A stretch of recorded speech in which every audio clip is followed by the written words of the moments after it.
Hey everyone, welcome to another video. In today's video, I will show you how to turn off Do Not Disturb on your iPhone 14 series. This includes the iPhone 14, 14 Plus, 14 Pro and 14 Pro Max. So let's get started.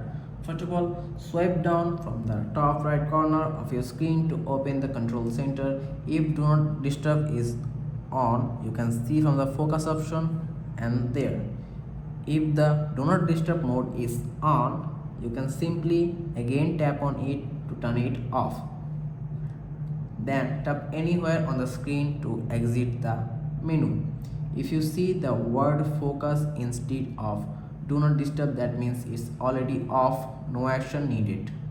If you ever wants to turn it back on, open control center again, tap focus, then tap the Do Not Disturb to enable it. You will see a moon icon at the top of your screen confirming it's active. And that's it. Super simple. If you found this helpful, please like and subscribe for more iPhone tips and tricks. See you next time.